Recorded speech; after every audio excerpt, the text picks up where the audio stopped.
तो विश्वामित्र जी के प्रभाव से सशरीर स्वर्ग चले गए। जब देवताओं ने देखा अनाधिकारी तप के बल से स्वर्ग भेजा गया, तो वहां से ढकेल दिया और वे नीचे को सिर किए हुए गिर। शौभरी जी एक बार यमुना जल में डुबकी लगाकर तपस्या कर रहे थे, जल को स्तंभित करके। देख लो, ऐसे ऐसे महात्माओं को माया आकर्षित कर लेती है। अपने लोग तो एक डुबकी लगा के 1 मिनट भी नहीं रुक सकते, वो समाधि लगा लेते थे। जल को स्तंभित कर दिया और थल की तरह बैठे समाधिस्थ। महाराज शौभरी जी ने देखा कि एक मत्स्य मछली से क्रीड़ा कर रहा है, मैथुन। उनके हृदय में आया कि ये मैथुन में तो सुख है, तभी तो एक छोटा सा जीव इतना आनंदित हो रहा है, तो मुझे ये सुख चाहिए। अब महान तपस्या के धनी शौभरी जी के मन में विवाह करने की इच्छा जग उठी। सीधे राजा मानधाता के पास गए। महल में 50 राजकुमारियां थी। कहा कि एक भिक्षा में मुझे दो, मैं ब्याह करूंगा। अब बड़ी समस्या, शरीर से गंध आ रही मछली जैसी, जल में समाधिस्थ, हड्डी हड्डी दिखाई दे रही। कौन राजकुमारी इनको पसंद करेगी? तो राजा ने कहा कि ब्राह्मण आपको जो कन्या पसंद कर ले उसे स्वीकार कर लो। शौभरी जी ने राजा मानधाता का अभिप्राय समझा कि तुम मुझे बूढ़े समझकर, कुरूप समझकर ऐसा बोले हो ना। झुर्रियां पड़ गई, बाल पक गए, सिर कंपायमान है, तो सोच रहे होगे कि शौभरी को कौन वरण करेगा।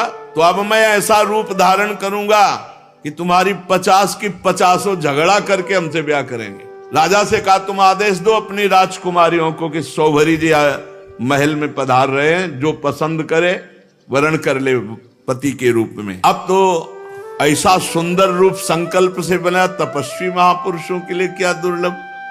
देख लो, कामना जागृत हुई तो भजन का प्रयोग कहां होने लगा। ऐसा रूप की देवांगनाएं लालायित हो जाएं। शौभरी जी ने अंतःपुर में प्रवेश किया और वहां राजा का दूत पहले ही बोला कि राजकुमारियों, परम तपस्वी शौभरी जी पधार रहे हैं, जो पति रूप में वरण करना चाहे वो वरण कर लें। फिर तो 50 कन्या दौड़ पड़ी शौभरी जी के रूप को देखकर। इतना सुंदर रूप, सबने अपना पति बना लिया। शौभरी जी ने कहा चिंता 50 चलो, 50 के साथ ब्याह करेंगे। अब वो कन्याएं तो बहुत सुखी हो गई, इतने सामर्थ्यशाली महात्मा पति के रूप में प्राप्त हुए हैं। एक दूसरे से कलह करने लगी और एक दूसरे से कहने लगी तुम्हारे योग्य नहीं, मेरे योग्य हैं। ऋग्वेदी शौभरी जी ने कहा 50 के योग्य है, चलो। और अपनी तपस्या के प्रभाव से नई सृष्टि की, महल, उपवन, नगर, सबकी रचना यमुना किनारे की। सौगंधिक पुष्पों के बगीचे, परिपूर्ण कमलों से सरोवर, बगीचों में बहुत सुंदर सुंदर स्थान, महल, बहुमूल्य शैया, आसन, वस्त्र, आभूषण, स्नान, सुस्वादु भोजन, पुष्पमाला, दास दासियां सब प्रकट कर दी तपस्या से। जैसे राजा की बिरुदावली का बखान करते श्रुतमागत बद्दीजन, वैसे ही पूरा सब वैभव। जब 50 से ब्याह करके चल रहे थे तो मानधाता को लग रहा था कि भोजन की व्यवस्था कैसे होगी। तो कहा कल यमुना किनारे आ जाना। तो सप्त द्वीपवती पृथ्वी के स्वामी मानधाता जी ने जब शौभरी जी के तप का प्रभाव देखा तो आश्चर्यचकित हो गए। उनके पास भी वो भोग सामग्री नहीं थी जो शौभरी जी के पास थी। तपस्या, उनका ये गर्व जाता रहा कि मैं सार्वभौम सम्राट हूं। शौभरी जी गृहस्थी के सुख में रम गए, अपने निरोग इंद्रियों से विषयों का सेवन किया। पर विषय सेवन से कभी काम तृप्ति थोड़ी होती। जैसे घी की बूंदों से आग तो और लपट बढ़ती है, ऐसे ही उनका असंतोष बढ़ा भोगों का। 50 राजकुमारियां, वैभव, सब सुख। ऋग्वेदाचार्य शौभरी जी एक दिन यमुना जी के तट पर बैठे और विचार किया कि अरे एक क्षण का कुसंग, मछली के एक क्षण के कुसंग से मेरी ये स्थिति हो गई कि मैंने सारी तपस्या खो दी केवल भोगों के लिए। अरे मैं तो बड़ा तपस्वी संयमी था, ये मुझसे चूक कैसे हो गई? ये मेरा अधा पतन तो देखो। मैं दीर्घ काल से अपने ब्रह्म तेज को अक्षुण्ण रख रहा था, परंतु जल के भीतर विहार करती हुई एक मछली के संसर्ग से मेरा ब्रह्म तेज नष्ट हो गया। अतः देखो, मैं पहले एकांत में अकेले तपस्या में संलग्न था, फिर मछली का मैथुन देखा।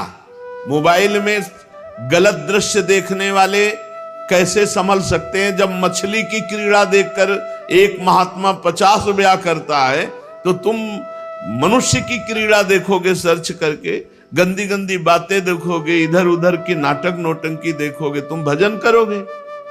ये बहुत बड़ी कलयुग की कुचाल है मोबाइल। इसलिए मैं पहले एकांत में अकेले तपस्या में संलग्न था। मछली की मैथुन क्रीड़ा देखकर 50 विवाह किए, फिर संतान से 5000 हो गई। कहां अकेला कहां 5000 के बीच में। विषयों में सत्य बुद्धि होने से माया ने मेरी बुद्धि का हरण कर लिया। अब तो लोक परलोक की इतनी कामनाएं, मैं पार नहीं पा रहा। कहां अकेला भगवत चिंतन कर रहे थे, कहां 50 पत्नी, फिर 5000 संतान, फिर उनके ब्याह, फिर उनके, कहां मैं फंस गया। ऐसा ज्ञान होने पर तत्काल विरक्त हुए और सन्यास पुनः लिया और वन को चले गए। अपने पति को ही सर्वस्व मानने वाली उन पत्नियों ने एकांत वन में भगवत चिंतन करते हुए शरीर छोड़ा। और शौभरी जी ने बड़ी घोर तपस्या की, शरीर को सुखा दिया और परमात्मा में लीन कर दिया। परीक्षित, जैसे ज्वालाएं अग्नि की शांत हो जाती हैं, वैसे ही उनकी 50 पत्नियां शौभरी जी के चरण चिंतन करके उत्तम गति को प्राप्त हुई, भगवद आराधना करके उत्तम गति को प्राप्त हुई। तो शौभरी जी के पावन चरित्र से ये शिक्षा लेनी चाहिए कि किसी भी जीव को मैथुन करते हुए कदापि नहीं देखना चाहिए। एक बार दृष्टि जाए, दोबारा दृष्टि ना जाए, उसका चिंतन ना होने पावे। नहीं तो साधक के मन में स्फुरणा, फिर संकल्प और फिर क्रिया। इसलिए स्फुरणा में ही रौंद दो। इतना नाम उच्च कोटि से जपने लोगों की स्फुरणा ही समाप्त हो जाए, संकल्प बनने ही ना पावे। श्री सुखदेव जी महाराज कहते, परीक्षित, मैं वर्णन कर चुका हूं कि मानधाता के पुत्रों में सबसे श्रेष्ठ अम्बरीश जी थे। उनके दादा युवनाश्व ने उन्हें पुत्र रूप में स्वीकार कर लिया। उनका पुत्र युवनाश्व का हारित मानधाता के वंश में 3 अवान्तर गोत्रों के प्रवर्तक हुए। नागों ने अपनी बहन नर्मदा का विवाह पुरुकुत्स से कर दिया। नागराज वासुकी की आज्ञा से नर्मदा अपने पति को रसातल में ले गई और वहां भगवान की शक्ति से संपन्न होकर पुरुकुत्स ने वध करने योग्य गंधर्वों को मार डाला। इस पर नागराज ने प्रसन्न होकर पुरुकुत्स को वर दिया कि जो इस प्रसंग का स्मरण करेगा उसे सर्पों से कोई भय नहीं रह जाएगा। राजा पुरुकुत्स का पुत्र त्रिशदस्य था, उसके पुत्र हुए अनरण्य, अनरण्य के हर्यश्व, उसके अरुण और अरुण के त्रिबंधन, त्रिबंधन के पुत्र सत्यव्रत हुए। यही सत्यव्रत त्रिशंकु के नाम से विख्यात हुए। यद्यपि त्रिशंकु अपने पिता और गुरु के शाप से चांडाल हो गए थे, परंतु विश्वामित्र जी के प्रभाव से सशरीर स्वर्ग चले गए। जब देवताओं ने देखा अनाधिकारी तप के बल से स्वर्ग भेजा गया, तो वहां से ढकेल दिया और वे नीचे को सिर किए हुए गिर पड़े। परंतु विश्वामित्र जी के तपोबल से वो आकाश में ही स्थित है। न स्वर्ग मिला, न ये लोग बीच में टंगे हुए हैं। त्रिशंकु जी वे अब भी आकाश में लटके हुए हैं। त्रिशंकु के पुत्र थे हरिश्चंद्र जी। उनके लिए विश्वामित्र और वशिष्ठ एक दूसरे को शाप देकर पक्षी हो गए और बहुत वर्षों तक लड़ते रहे। हरिश्चंद्र के कोई संतान न थी, इससे वो बहुत उदास रहा करते थे। नारद जी के उपदेश से वे वरुण देवता की शरण में गए, उनसे प्रार्थना की कि प्रभु मुझे पुत्र प्राप्त हो। महाराज, मेरे वीर पुत्र होगा तो मैं उसी से आपका यजन करूंगा। वरुण देवता ने कहा ठीक है। तब वरुण की कृपा से हरिश्चंद्र के रोहित नाम का पुत्र हुआ। पुत्र होते ही वरुण ने आकर कहा, हरिश्चंद्र तुम्हें पुत्र प्राप्त हो गया, अब इसके द्वारा मेरा यज्ञ करो।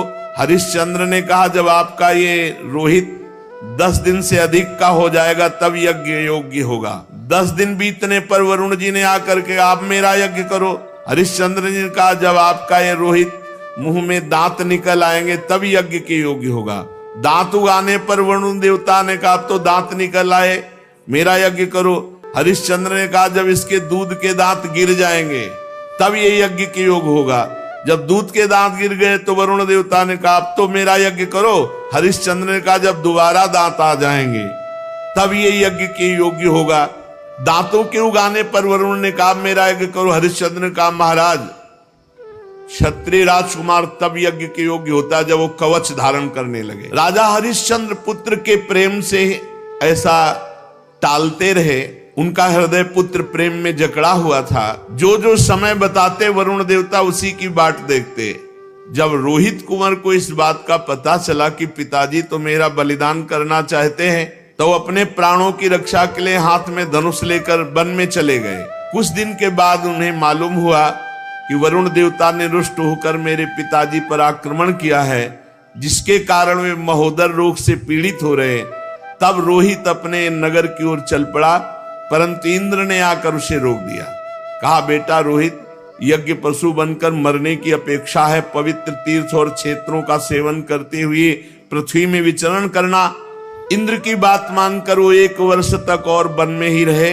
इस प्रकार दूसरे, तीसरे, चौथे और 5वें वर्ष जहां जाने का विचार करते तो इंद्र देवता कोई न कोई रूप रख कर आते और उसे रोक देते। 6 वर्ष तक रोहित वन में ही रहे। 7वें वर्ष जब वो अपने नगर को लौटने लगे तो उसने अजीगर्त से उनके मंझले पुत्र शुनासेप को मोल ले लिया और उसे यज्ञ पशु बनाने के लिए अपने पिता को सौंपकर उनके चरणों में नमस्कार किया। तब परम यशस्वी श्रेष्ठ चरित्र वाले राजा हरिश्चंद्र ने महोदर रोग से छूटकर पुरुषमेध यज्ञ के द्वारा वरुण आदि देवताओं का यजन किया। उस यज्ञ में विश्वामित्र जी होता हुए, परम संयमी जमदग्नि जी ने अध्वर्यु का काम किया, वशिष्ठ जी ब्रह्मा बने, अयास्य मुनि सामगान करने वाले उद्गाता बने। उस समय इंद्र ने प्रसन्न होकर हरिश्चंद्र को एक सोने का रथ दिया। आगे चलकर मैं शुनासेप का महात्म वर्णन करूंगा। हरिश्चंद्र को अपनी पत्नी के साथ सत्य में दृढ़ता पूर्वक स्थित देकर विश्वामित्र जी बहुत प्रसन्न हुए। विश्वामित्र जी ने बड़ी कठोर परीक्षा ली हरिश्चंद्र। एक दिन महाराज हरिश्चंद्र जी अपने राज्य के वन में भ्रमण कर रहे थे तो आवाज आई कुछ स्त्रियों की, रक्षा करो, रक्षा करो। महाराज हरिश्चंद्र ने विचार किया कि हमारे राज्य में कोई व्यभिचारी तो है नहीं जो ऐसा कर सके। उनके राज्य में कोई ऐसा नहीं था। बहुत कठोर शासन हरिश्चंद्र जी का। ये अयोध्या के चक्रवर्ती सम्राट थे, धर्मात्मा, प्रजापालक, दानवीर, भगवत भक्त और धर्मनिष्ठा का ऐसा प्रभाव कि इनके राज्य में कोई किसी माता बहन की तरफ गंदी दृष्टि से भी नहीं देख सकता था। इसीलिए उनके राज्य में किसी की अकाल मृत्यु नहीं होती, किसी को रोग नहीं होता। पूर्ववासियों में बड़ी धर्म की रुचि थी। तो जब एक दिन जंगल में शिकार खेलने गए तो वहां कुछ स्त्रियां पुकार रही थी और कह रही थी, हमें बचाओ, हमें बचाओ। राजा ने शिकार खेलना छोड़कर उनके समीप गए और कहा, डरो मत, हमारे राज्य में ऐसा दुष्ट बुद्धि वाला तो कोई है ही नहीं जो इस अन्याय करके किसी स्त्री को ऐसे, डरो मत। तो शांत हो गई।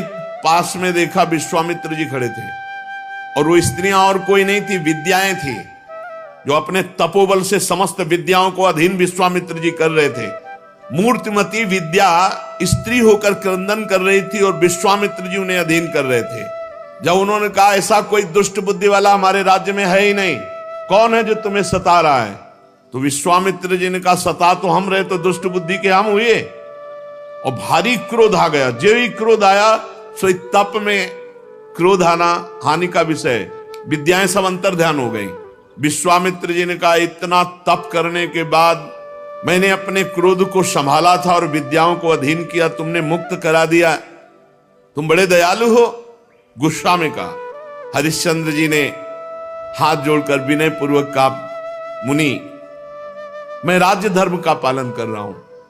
राजा का कर्तव्य है, यदि कोई अनाथ, कोई शरणागत किसी भी तरह सताया जाता है तो उसकी रक्षा करना कर्तव्य है। अच्छा, तो फिर मेरी भी रक्षा करो, मेरी इच्छा अनुसार दान करो। राजा ने कहा, आदेश कीजिए। तो उनका, इस समय तुम्हारे पास क्या है? घोड़ा, खजाने की चाबी, दो। दान ले लिया और कहा, दक्षिणा में हमें प्रचुर स्वर्ण चाहिए। कहा, दिया। ठीक, चलो दक्षिणा दो। तो उनका खजाने तो पहुंचे। बोले, मिथ्यावादी, जब खजाने की चाबी दे दी तो खजाना तेरा कैसे? हाँ, ये बात तो है। और घोड़ा दे दिया तो जहां तक घोड़े की टाप गई, सारा राज्य मेरा। बहुत दानी बनता है, बहुत उदार बनता है, विद्याओं की रक्षा करेगा तू, अब दे। तो उनका, महाराज चिंता मत करो, हमारे राज्य में तो हमको कोई खरीदेगा नहीं, और वो राज्य अब आपका हो चुका है। इसलिए राजा ने विचार किया कि सभी शास्त्र पुराण कहते हैं काशीपुरी भगवान शंकर के त्रिशूल पर बसी है और उसके अधिपति देवाधिदेव महादेव हैं। अतः वो परम दिव्यपुरी में चल करके अपने आप को बेचना चाहिए और जो बेचने से स्वर्ण मिले वो दक्षिणा में देना चाहिए। जो अभी चक्रवर्ती सम्राट थे, विश्वामित्र जी ने नंगे पैर निकाला राज्य से और जाओ बिको और दक्षिणा दो। अब परम सुकुमारी रानी सेव्या, पुत्र रोहित काशी को चल पड़े। मार्ग में मुनि ने एक माया रची की राजा रानी और रोहित तीनों को अत्यंत प्यास लगी, बहुत सुंदर जल की, मीठे जल की सृष्टि की, और आप बैठ गए ब्राह्मण के वेश में और कहा आओ पानी पी लो। बहुत आग्रह किया। राजा ने कहा मैंने मुनि को दान दिया है, दान की पूर्णता दक्षिणा से होती, जब तक दक्षिणा नहीं दे लूंगा पानी नहीं पीऊंगा। ऐसा कह के राजा आगे बढ़ गए। ब्राह्मण ने रानी और रोहित कुंवर से भी कहा कि जल पी लो। उन्होंने कहा नहीं, हम धर्मात्मा राजा की संतान हैं, हम उनकी पत्नी हैं, जब तक राजा अपनी दक्षिणा नहीं दे देते तब तक हम पानी नहीं पिएंगे। ब्राह्मण ने कहा झूठ, राजा तो जल पी गए, तुम लोग क्यों जल नहीं पियोगे? तो उन्होंने कहा कि वो परम स्वतंत्र हैं, वो पी सकते हैं, लेकिन जब तक वो मुझे आदेश नहीं करेंगे मैं नहीं पीऊंगा। और झूठ बोला था कि वो पी गए। विश्वामित्र जी ने परीक्षा ली थी, बड़े प्रसन्न हुए और कहा जाओ जिस कार्य के लिए जा रहे हो। 1 महीने की अवधि मांगी थी, 1 दिन शेष रह गया। अब यहां अयोध्या से काशी पैदल चल के जाना। विश्वामित्र जी ने कहा कि अगर तुमने हमारी दक्षिणा नहीं दी और समय पूरा हो गया तो मैं तुम्हें शाप दे दूंगा। आज का अंतिम दिन है। हरिश्चंद्र ने मुनि को प्रणाम किया और कहा अभी आधा दिन शेष है, अभी आप कुछ मत बोलिएगा, प्रयास करते हैं कोई मुझे खरीद ले। आपने इतने दिन प्रतीक्षा की और कर लीजिए, आधा दिन की ही तो बात है। मुनि अंतर्धान हो गए। राजा ने अपने बेचने का निश्चय करके पुकारा। साध्वी रानी ने कहा महाराज अगर आप बिक जाएंगे तो मैं और पुत्र। तो उन्होंने कहा देखो धर्म के लिए सब कुछ बलिदान है, अगर पूरी दक्षिणा नहीं पड़ी तो आपको भी बेच दूंगा, पुत्र को भी बेच दूंगा, अपने आप को बेच दूंगा। पति की ऐसी अवस्था देख करके रानी बहुत अंदर से विकल हुई। उधर विश्वामित्र जी की कड़ी चेतावना, तो चित्त में दुख है और गदगद कंठ से पुकार कोई मुझे खरीद ले। तो एक वृद्ध ब्राह्मणी के वेश में 500 स्वर्ण मुद्राएं देकर के रानी को खरीदा। रानी ने उस ब्राह्मणी से प्रार्थना की कि यथाशक्ति मैं घर की पूरी सेवा करूंगी, कभी इंकार नहीं करूंगी। मेरी 3 बातें आपको माननी होंगी। मैं कभी किसी पुरुष से संभाषण नहीं करूंगी, एकांत में नहीं मिलूंगी, किसी का जूठा नहीं खाऊंगी और सेवा के अतिरिक्त मैं एकांतवास करूंगी, मेरे समीप कोई नहीं आना चाहिए। स्वीकार कर लिया। अब राजा के सामने ही रानी बिक गई। अब पुत्र को अंचल पकड़कर मां के संग जाते देख करके पहले तो बहुत हटाया, जब नहीं हटा तब कुछ स्वर्ण मुद्राएं देकर पुत्र को भी साथ में खरीद लिया। राजा अत्यंत दुख से व्यथित कि कहां राजकुमार और महारानी कैसे रहती थी, आज बिक करके सेवा में। विश्वामित्र जी आधम के राजा ने प्राप्त धन कि हमने पुत्र और पत्नी बेच दिया, ये लीजिए। तो उनका शेष पूरा कौन करेगा? हम महाराज अभी मैं हूं ना, मैं अपने को आवाज लगाता हूं, कोई न कोई मिल ही जाएगा। तो उसी समय चांडाल खरीदने के लिए उपस्थित हुआ। विश्वामित्र जी की पूरी दक्षिणा दी। जब राजा को पता चला खरीदने वाला मेरे को चांडाल है तो उन्होंने कहा विश्वामित्र जी आपकी शाप की अग्नि से जलकर मरना ठीक है, लेकिन इस चांडाल की अधीनता मैं स्वीकार नहीं कर सकता। विश्वामित्र जी समय खत्म हो रहा है, मुझे दक्षिणा चाहिए थी, वो मिल गई, अब तुमको चांडाल के अधीन होके रहना पड़ेगा। अब तो उसकी इच्छानुसार बनकर के दास सेवा करनी होगी। विश्वामित्र जी ने कहा 1 अरब स्वर्ण मुद्रा दी है, हरिश्चंद्र तुम्हारे को खरीद लिया इस चांडाल ने। बड़ी विडंबना, चक्रवर्ती सम्राट चांडाल के अधीन। उन्होंने कहा स्मशान में पहरा दो। रात्रि में स्मशान के पहरा में काम में लगा दिया। अब और दिन रात लाठी लिए हुए मरघट में सौदा करने वालों से कर वसूल करते। जहां सैकड़ों दासियां सेवा में रहती थी, वहां महारानी दासी बन करके ब्राह्मणी के यहाँ सेवा में झाड़ू लगाना, घर लीपना, जल भरना, ये सब। और राजकुमार रोहित को भी सेवा दी गई थी, पुष्प चयन करके लाओ। विश्वामित्र जी को इतने पे भी संतोष नहीं हुआ। चांडाल की आज्ञा से नादों में जल भरते थे और विश्वामित्र जी उन नादों को फोड़ देते। जब जल बह जाता तो चांडाल आकर बहुत तिरस्कार करता हरिश्चंद्र का, हाथ जोड़े सर झुकाए खड़े रहते हरिश्चंद्र। एक दिन पुष्प चयन करने के लिए संध्या के समय राजकुमार रोहित गया तो वहां सर्प ने डस लिया। तत्काल प्राणांत हो गया बालक का। अब महारानी जिस पुत्र का मुख देखकर जीवित थी, वो पुत्र विधाता ने छीन लिया। दुख पे अपार दुख। रात्रि का घोर अंधकार, आकाश में मेघ आच्छन्न है। अकेली पुत्र के शव को लोग लेकर रोती हुई जा रहे हैं, वहां कोई साथ नहीं, कोई ब्राह्मणी साथ नहीं है। श्मशान में पहुंची, हरिश्चंद्र जी ने देखा, रे ये हालत हमारी पत्नी की धर्म के लिए, लेकिन मैं जब भिक्षुका हूं तो अपने धर्म से नहीं हटूंगा। रानी विवश में ही रात में सौ लेकर श्मशान जब गई तो वहां बहुत जोर के रोती हुई हरिश्चंद्र से कहा कि तुम्हारा पुत्र पधार गया है, सर्प ने काट लिया है। हरिश्चंद्र बोले, श्मशान के स्वामी का पहले कर दो, फिर आपके लिए बिक गई हूं, आपके लिए बिकी हूं पुत्र के सहित। तो पुत्र पधार गया है, हमसे कह रहे हो कर दो, कहां से दूं, क्या है हमारे पास। अयोध्या नरेश चक्रवर्ती सम्राट महाराज हरिश्चंद्र वज्रपात मानो हो गया हो, लेकिन हिले नहीं, अपने धर्म में रहे। उन्होंने कहा कि तुम कल्पना भी नहीं कर सकती हो कि हरिश्चंद्र का हृदय इस समय कैसा है। देवी, आज्ञा का पालन अपने स्वामी को कर दिए बिना यहां हम सौदाह या प्रवाह नहीं होने देंगे। तुम अपने धर्म का पालन करो और मैं अपने धर्म का पालन करूंगा। देखो, तुम तनिक भी डिगना नहीं, भारी से भारी संकट आने पर भी तुम अपने धर्म में स्थित रहना, धर्म तुम्हारी रक्षा कर लेगा। सौ ढकने के लिए कोई वस्त्र तो था नहीं, तो अपने जो शरीर में वस्त्र था उसके पहला ही टुकड़ा करके लपेट कर लाई थी।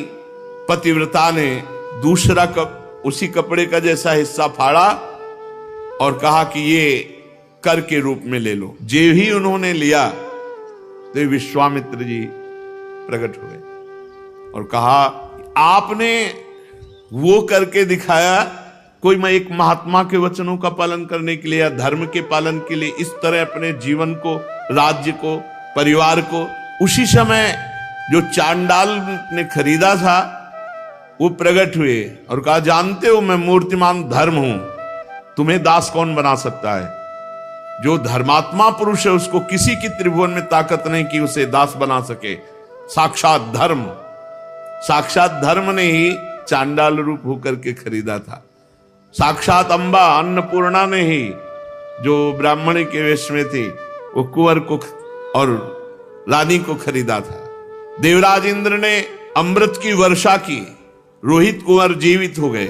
विश्वामित्र जी ने कहा, ये अपनी चाबी पकड़ो और ये लगाम घोड़े, जाओ तुम्हारी जय हो, तुम माया पर विजय प्राप्त कर चुके हो। देवराज ने कहा कि अब तुम्हें मृत्युलोक का राज्य करने की जरूरत नहीं, सशरीर स्वर्ग की यात्रा करो। हरिश्चंद्र ने कहा, नहीं, मर्यादा है, धर्म कहता है तो पहले यहां हम तप के द्वारा शरीर छोड़ेंगे, फिर जो भगवान गति देंगे। अयोध्या में पुनः महाराज हरिश्चंद्र जी आए। प्रजा जय जयकार करती हुई बहुत सुख में निमग्न हुई। सत्यात् परो धर्मः, सत्य से बढ़कर कोई परम धर्म नहीं, और जो धर्म का पालन करने के लिए कष्ट सहता है उसकी सदैव विजय होती है। ऐसे महाराज